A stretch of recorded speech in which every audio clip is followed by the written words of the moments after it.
Olá, amigos. É com muita satisfação que vamos dar início a mais uma preleção do Centro Espírita Allan Kardec de Campinas. E como sempre fazemos quando iniciamos uma tarefa na Casa Espírita, nós vamos fazer uma pequena oração para que a gente possa harmonizar o ambiente fluídico do nosso trabalho. Então eu convido a todos para que elevemos nossos pensamentos a Deus, nosso Pai, a Jesus, nosso Mestre Maior, e aos bons espíritos, pedindo que eles possam estar conosco nesse momento, nos auxiliando na divulgação dessa mensagem tão importante do Evangelho e que também aqueles que nos acompanham possam ter o discernimento para bem entender a mensagem do Cristo. Muito obrigado. O tema que nós vamos abordar hoje é a fé transporta montanhas. E é um conceito profundamente inspirador e esclarecedor, que nós vamos encontrar lá no Evangelho segundo o Espiritismo, uma das obras fundamentais da doutrina espírita codificada por Allan Kardec. Os itens que abordaremos hoje é os 6, 7, 11 e 12. E eles abordam essa ideia de uma maneira enriquecedora, revelando como a fé verdadeira ela é raciocinada e tem o poder de superar obstáculos aparentemente intransponíveis, envolvendo o entendimento da realidade e impulsionando a fé e o progresso espiritual. O ensinamento sobre a fé, que é capaz de transportar montanhas, é uma metáfora usada por Jesus para transmitir conceitos muito profundos sobre a fé e a força que cada um de nós tem no seu interior. Vimos na primeira parte desse capítulo que essa passagem do Evangelho não deve ser interpretada de uma forma literal, como se alguém pudesse mover uma montanha fisicamente através de um ato de fé. Não, não é isso. Em vez disso, a ideia central é destacar o poder da fé inabalável e da confiança nas leis espirituais e nas leis divinas. Esse sim é o ensinamento principal. A montanha, ela simboliza as dificuldades, os desafios e os obstáculos que encontramos na nossa jornada. Dificuldades tanto espirituais como também dificuldades terrenas. Ter fé capaz de transportar montanhas significa ter a capacidade de superar as adversidades, mantendo uma confiança inabalável nas leis divinas, no propósito espiritual e na capacidade do crescimento pessoal que cada um de nós tem. Falando em fé, como a gente poderia definir o que é fé? Uma forma bem simples de definir a fé é aquela que diz que fé é conhecimento, conhecimento das coisas espirituais. A fé sem conhecimento e sem raciocínio, ela é cega. E o perigo de se ter uma fé cega é o de aceitar tudo sem verificar, aceitar o verdadeiro como aceitar o falso, sem analisar o conteúdo e as suas consequências. Se isso for levado ao seu grau mais intenso, acaba produzindo o que chamamos de fanatismo.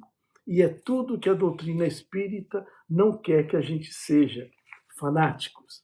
Ou seja, ela deseja que nós tenhamos fé, mas a fé raciocinada.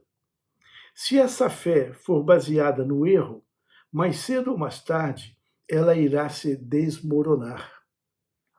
Somente a fé apoiada na lógica e no raciocínio poderá se garantir tanto agora como no futuro, porque ela caminha lado a lado, de mãos dadas com o progresso.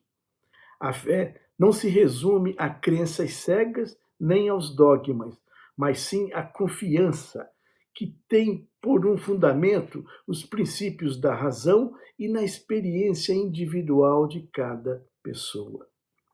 Essa fé raciocinada é capaz de iluminar a mente e fortalecer o espírito através das dificuldades, permitindo que a pessoa encare os desafios da vida, mas encare com bastante confiança e com bastante coragem. O grande erro que a maioria das religiões cometem é a de pretender, cada uma à sua maneira, ter a posse exclusiva da verdade. E com isso, elas conduz os seus seguidores a praticar uma fé sem raciocínio, uma fé cega, que não irá se sustentar com o passar do tempo. Ela pode durar por alguns instantes, alguns momentos, mas com o passar do tempo, invariavelmente, ela vai cair. A fé não se impõe, ela precisa ser o quê? Conquistada, adquirida. E ninguém está impedido de conseguir essa conquista, nem mesmo aqueles que são mais duros e resistentes a essa fé. Estamos falando de verdades espirituais básicas e não de uma crença em particular, mas daquela verdade que buscamos no fundo do nosso coração. E se tivermos sinceridade nessa busca, a gente vai encontrá-la agora ou daqui a pouco, mais adiante, se a gente continuar perseverando. A busca da fé, ela exige mudança de atitude, principalmente para controlar dois sentimentos muito importantes, que são a causa também da maioria dos problemas do ser humano. Estamos falando do egoísmo e do orgulho, mas nem sempre estamos dispostos a fazer esse sacrifício. Nesse caso, falamos a nós mesmos: eu não acredito nisso. Não existe essa força maior, quando na verdade o nosso desejo é continuar conservando os sentimentos inferiores que temos muito forte dentro de nós, mantendo com isso os nossos vícios, que a gente até pretende eliminá-los, mas a gente não deseja eliminá-los. Se olharmos com cuidado ao nosso redor, vamos encontrar pessoas onde a fé parece que já nasceu com elas. E essa facilidade de assimilar essas verdades espirituais é um claro sinal de que essa pessoa já possui um progresso anterior. Ou seja, de alguma forma, ela já avançou muito lá no passado. E outras pessoas, ao contrário, por mais que tenham contato e conheçam, né, a fé, dificilmente entendem e aceitam as coisas espirituais, o que é sinal também da sua natureza ainda pouco evoluído, atrasado para essas coisas espirituais. Muitas vezes, a resistência que se vê na pessoa incrédula provém da forma inadequada que usaram quando lhes apresentaram as coisas espirituais, podendo trazer a incredulidade e a negação, porque elas acabaram sendo descrentes com aquilo que elas aprenderam, porque essa lição foi apresentada de uma forma inadequada. A fé, ela necessita, portanto, de uma base. E essa base é a inteligência e o entendimento perfeito daquilo em que se deva crer. E para crer não basta ver, é preciso, sobretudo, o quê? Compreender. Isso é mais importante, né? E principalmente, ou é principalmente contra essa fé que é confusa, que é fraca, que é vacilante, que aquele incrédulo que nós nos referimos anteriormente, ele se revolta, porque ele não consegue encontrar racionalidade nessa fé e ele acaba abandonando. A fé raciocinada, ela elimina todas as dúvidas, porque a pessoa crê. Crê porque tem certeza, e se ela tem a certeza, é porque ela compreendeu de fato o ensinamento que lhe foi transmitido. Kardec definiu com muita sabedoria que fé inabalável é somente aquela que pode encarar de frente a razão em todas as épocas da humanidade. Ela vale para o passado, como já valeu, vale para hoje e vale para o futuro, porque ela é pautada na razão. Isso quer dizer que o nosso parâmetro de fé, ele pode ser modificado conforme os ensinamentos sejam atualizados. Com o tempo, né, pelo avanço da ciência, essa atualização pode acontecer, né? Ou por novas revelações que nos sejam trazidas pela equipe espiritual. A verdade, ela pode nem sempre ser a que a gente acredita que encontrou. Ou seja, a verdade pode ser modificada conforme o avanço do entendimento, né, aconteça.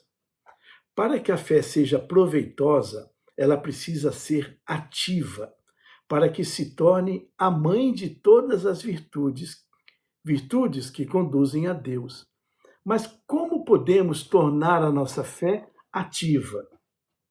Existem várias possibilidades, sendo a mais eficiente de todas, sem exceção, é a prática da caridade, já que a caridade é a ação da fé e do amor, né? A caridade é o amor em movimento, é o amor em exercício. A esperança e a caridade são consequências da fé e se tornam uma trindade inseparável: esperança, caridade e fé. A partir da esperança e da caridade, né, e da fé, todos os outros sentimentos nobres são despertados para conduzir o ser humano no caminho do bem. Então é necessário que, antes de tudo, cultivemos esperança, caridade e fé, para que a gente possa trazer à tona os outros sentimentos bons que estão ainda adormecidos.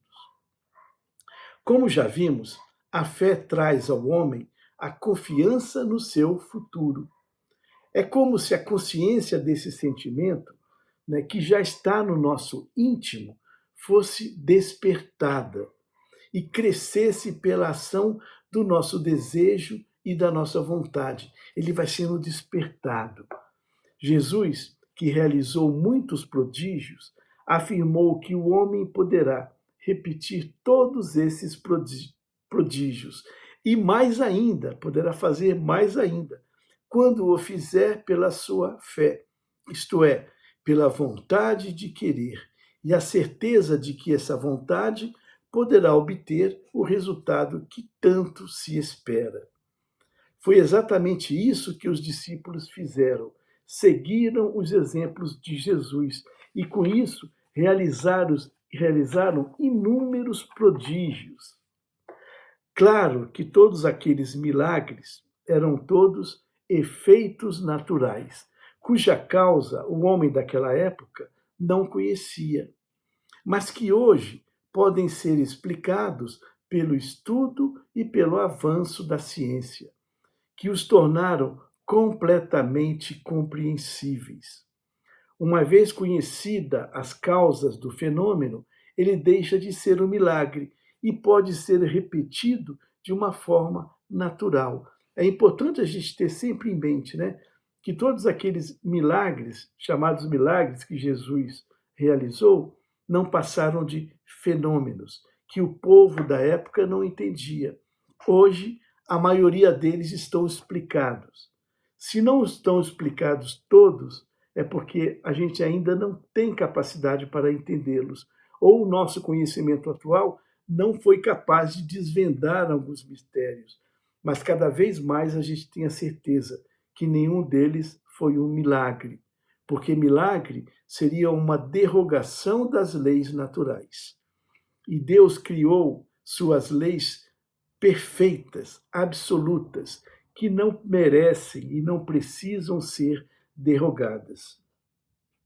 A fé, ela pode ser classificada de duas maneiras principais: a fé humana e a fé divina, de acordo com que o homem aplica as suas faculdades para a satisfação das suas necessidades materiais, que são imediatas, ou para as suas aspirações para as coisas espirituais, que são as coisas futuras. O homem inteligente que se lança para realizar algum empreendimento, ele irá triunfar se tiver fé, porque sente nele mesmo que pode e há de chegar ao fim que ele busca. Essa certeza lhe acrescenta uma imensa força positiva. É como quando a gente precisa fazer algo muito difícil, que é muito importante para a gente, né? Relacionado, por exemplo, à escola, ao estudo, né? Quando a gente tem uma prova muito difícil para fazer. Claro que a oração é importante, né? Pedir com fervor a ajuda espiritual é necessária, porque ela vai o quê? Nos dar uma capacidade maior para superar essa prova.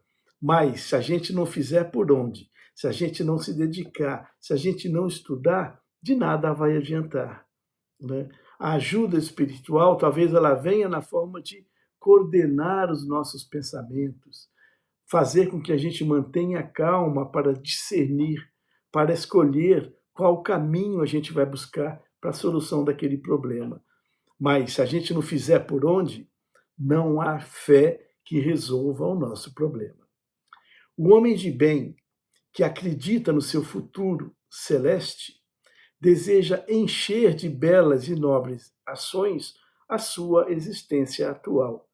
Ele aure, então, na sua fé e na certeza da felicidade que o espera, a força que ele precisa, a força necessária. E nesse momento afloram todos os outros sentimentos bondosos que acompanham a caridade e a abnegação que ele praticou em busca desse crescimento espiritual. Então, enfim, com a fé não há maus pendores que não se chegam a serem vencidos. Temos que admitir que mesmo através de um desejo muito grande, de um desejo intenso, apoiados pela mais considerável fé, nem sempre o que desejamos será obtido ou alcançado. Isso pode ocorrer por algumas razões, como por limitações impostas pela própria lei natural das coisas, que precisam ser respeitadas como leis perfeitas que são as leis de Deus, como já dissemos, e que não podem ser derrogadas pelo nosso simples desejo. Muitas vezes, os nossos desejos ainda estão bem próximos do orgulho e da vaidade. Nesse caso, mais difícil ainda é derrogar essas leis, né? Ou por uma incapacidade nossa de entender também que nem sempre aquilo que queremos, aquilo que buscamos e oramos pedindo a Deus é o melhor que pode acontecer para cada um de nós naquela situação enfrentada. Às vezes nós somos até como crianças. A gente pede, pede, pede, mas talvez o que a gente peça não seja o melhor para a gente.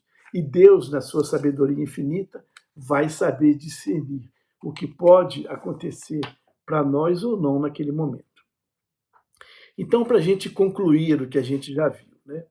A ideia de transportar montanhas através da fé está relacionada à capacidade de superar obstáculos, dificuldades e limitações pessoais. Isso não implica necessariamente mover fisicamente as montanhas, mas sim ultrapassar as adversidades da vida, impulsionado pela confiança nas leis divinas e na capacidade própria do crescimento espiritual. A fé está intimamente ligada ao conhecimento e à compreensão, conhecimento das coisas espirituais. Não se trata de uma fé cega, mas de uma compreensão profunda, baseada no entendimento das verdades espirituais e na própria natureza da vida. Na medida em que as pessoas se esforçarem para desenvolver a sua espiritualidade, cultivando virtudes como o amor, solidariedade e caridade, elas fortalecem a sua fé e aumentam a sua capacidade de superar todos aqueles desafios que aparecem. Percebemos então que o ensinamento sobre a fé que transporta montanhas, do capítulo 19 do Evangelho segundo o Espiritismo, é uma mensagem que incentiva o desenvolvimento da espiritualidade e o auxílio na compreensão das leis divinas que regem o universo. Então, vamos encerrar a nossa preleção com uma mensagem de um espírito protetor que foi apresentada durante a codificação na cidade de Paris, no ano de 1863. Então, o que disse esse espírito protetor? Se todos os encarnados se achassem confiantes nas forças que trazem em si mesmo, e se quisessem colocar sua vontade a serviço dessa força, seriam capazes de realizar o que até hoje chamamos de milagres, e que, no entanto, não passam de um desenvolvimento das faculdades humanas que cada um tem. Olha só, o poder da fé, né, o poder de realizar prodígios, já está dentro de cada um de nós. O que nós precisamos é desenvolver da forma adequada. Quem disse isso é um espírito protetor, então, em Paris, no ano de 1863. Então, fica aqui o nosso desejo e o convite que vocês leiam o capítulo 19 do Evangelho segundo o Espiritismo, particularmente os itens 6, 7, 11 e 12, né, cujo título é A Fé que Transporta Montanhas. Muito bem, e vamos então finalizar a nossa preleção convidando a todos para que juntos façamos um momento de doação, um momento de prática da caridade, que é a vibração. Então, uma vibração simples para a gente poder encerrar o nosso trabalho. Eu convido para que em pensamento todos me acompanhem nessa vibração. Então, elevando os nossos pensamentos a Deus e a Jesus, nós vamos vibrar nesse momento por todos aqueles que estão em necessidades, aquelas pessoas que estão abandonadas nos mais diversos lugares. Algumas estão abandonadas nos hospitais, nos asilos, nas casas de reclusão. Algumas estão abandonadas nas suas próprias casas, outras nas ruas. Algumas são até crianças, exatamente iguais a que temos em casa, e que passam por essa dura prova numa fase tão tenra da vida. Que nós possamos direcionar nossos melhores sentimentos e desejos a todas essas pessoas abandonadas, afagando com um abraço fraterno, desejando do fundo do nosso coração que a espiritualidade amiga possa auxiliar a cada uma delas, para que prontamente consigam sair dessa situação tão amarga que passam no momento.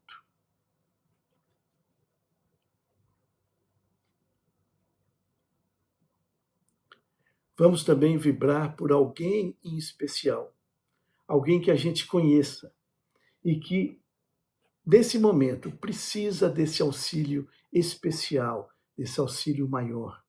Pode ser um parente, pode ser um amigo, um vizinho, alguém que a gente saiba que precisa de uma recarga fluídica, que a gente possa também, da mesma forma, junto à espiritualidade amiga, fazer com que os nossos desejos e sentimentos, que a nossa vontade possa impregnar, né, essas vibrações para que elas levem até essa pessoa a ajuda necessária para a superação do problema, se for permitido.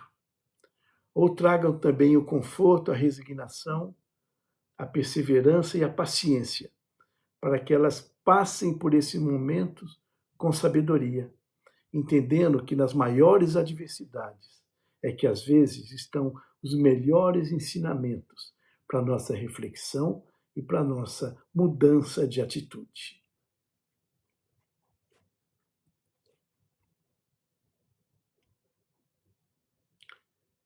Vibremos também nesse instante pelos nossos familiares, nossos companheiros de jornada, toda a nossa família mais próxima, visitando nesse momento mentalmente o nosso lar, a nossa casa, fazendo com que esses fluidos benévolos possam substituir os fluidos de uma elevação inferior que porventura lá estejam na nossa casa, e na maioria das vezes, quando isso acontece, é devido à nossa invigilância.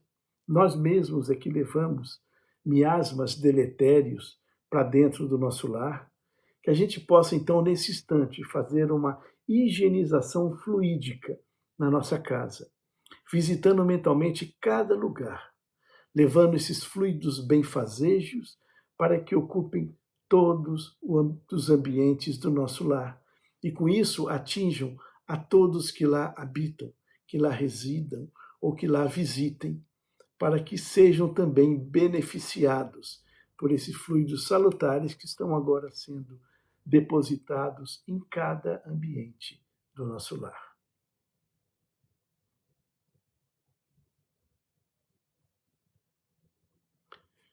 Dessa forma, então, dando graças à espiritualidade por essa oportunidade, nós vamos encerrando mais uma preleção do Centro Espírita Allan Kardec, desejando que tudo que aqui foi dito possa ser novamente rememorado, né, na leitura do Evangelho, que eu tenho a certeza cada um de nós se sentirá motivados para ler.